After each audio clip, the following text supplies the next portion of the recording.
La montaña aparece desnuda frente a los rescatistas. Un desierto blanco, sin huellas y sin movimiento. Solo silencio y una temperatura que podía descender hasta los -30 grados. No hay pájaros, no hay pasos, no hay rastro de vida. Frente a ellos se extiende la ladera de la montaña Gora Otorte. El primer hombre se detiene, afina la vista y entre el blanco interminable puede notar apenas un punto oscuro que no se mueve, pero no pertenece al paisaje.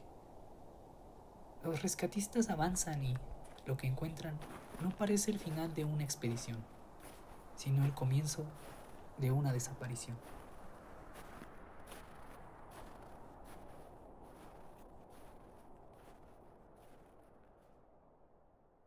Días antes, 9 jóvenes soviéticos, excursionistas experimentados, habían partido hacia las montañas de los Urales.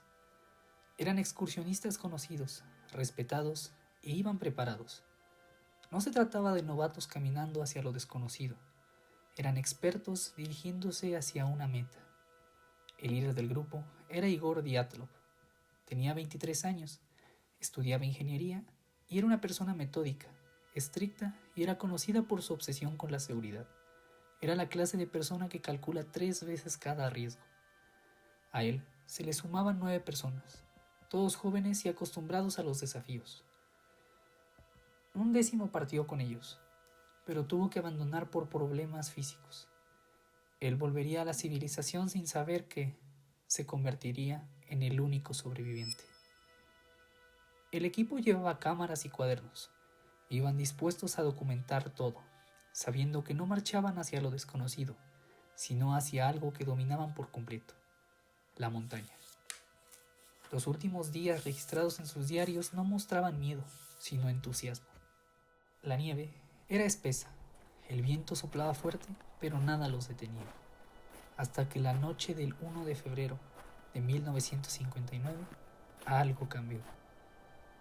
Ya instalados en la ladera de la montaña, el grupo levantó su tienda, la cual era lo suficientemente grande para los 9. A pesar de estar en medio de la nada, permanecían siempre juntos, priorizando su seguridad. Esa noche sería la última vez que se encontrarían con vida. Nadie escuchó un grito, y tampoco hubo un mensaje final. Pero al amanecer, la expedición había dejado de existir. Semanas después, el equipo de rescate contempla el mismo paisaje que ahora estamos imaginando. Un blanco infinito, seguido por un viento helado. Buscan señales y encuentran la primera, la tienda. No destrozada por una avalancha, ni arrancada por el viento, pero cortada desde dentro. Como si quienes estaban adentro hubieran intentado escapar desesperadamente hacia la fría y oscura noche, sin abrigos, sin botas. Como si huir hubiera sido más importante que sobrevivir al inclemente clima. Algo ocurrió ahí, dentro de esa tienda. Algo que fue lo suficientemente aterrador como para obligar a 9 personas con entrenamiento extremo a correr montaña abajo a temperaturas mortales sin equipo alguno. Pero eso aún los rescatistas no lo saben. Están frente a un rompecabezas que todavía no tiene cadáveres. Solo preguntas. ¿De qué huían? ¿A quién temían? ¿O qué cosa estaba dentro con ellos? La nieve no responde, y en ese silencio es donde empieza el verdadero misterio. El grupo de rescate avanza cuesta abajo, siguiendo huellas débiles en la nieve, las cuales estaban descalzas y otras parecían de calcetines. Las huellas descienden y desaparecen entre los árboles. Ahí, al borde del bosque, los rescatistas encuentran los primeros indicios. Junto a los restos de una pequeña fogata, había un árbol ennegrecido por el fuego y 2 cuerpos, ambos sin ropa, con las manos destrozadas y parcialmente quemados, como si el fuego hubiese sido su único refugio frente al frío. A unos cientos de metros más aparecieron otros 3 cuerpos, pero estos, a diferencia de los otros 2, se encontraban congelados en distintas posiciones, como si hubieran muerto luchando por volver a la tienda. Pero lo peor aún no había sido descubierto. Los otros 4 tardarían más de 2 meses en ser encontrados. Ya para cuando la primavera derrite parte del hielo, emergieron. En un barranco a varios metros de profundidad, aún cubiertos por un poco de nieve, se encontraban los últimos 4 chicos de la expedición. Sus cráneos estaban fracturados, sus costillas aplastadas, sus ojos les habían sido arrancados y, en uno de ellos, su lengua no estaba. Sin señales de una lucha externa o de alguna herida abierta, fue realmente difícil siquiera imaginar qué les había sucedido, ya que tampoco había rastros de algún animal y no había más huellas además de las suyas. Los investigadores soviéticos quedaron perplejos ante la complejidad del caso. No había ningún solo relato coherente. Cada pieza del caso era completamente diferente. Una tienda cortada desde dentro, cuerpos dispersos semicongelados con daños internos, y un detalle imposible de explicar: algunas de las prendas de los excursionistas irradiaban radiación. Era 1959. En plena Guerra Fría, hablar de radiación era tocar un terreno prohibido, por lo que el informe oficial fue vano. Los excursionistas murieron a causa de una fuerza natural desconocida. Una frase tan enigmática que, con los años, se convirtió en leyenda. A partir de ese momento comenzaron las teorías. Hubo tantas, pero ninguna bastó para cerrar el caso.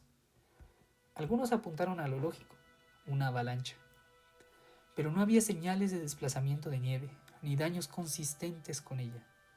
La tienda seguía de pie y el ángulo del terreno era demasiado bajo para una avalancha real. Otros culparon a los nativos de la zona, los Mansi, pero ellos, además de que colaboraron con las búsquedas, sus rastros no coincidían con los que había en los alrededores.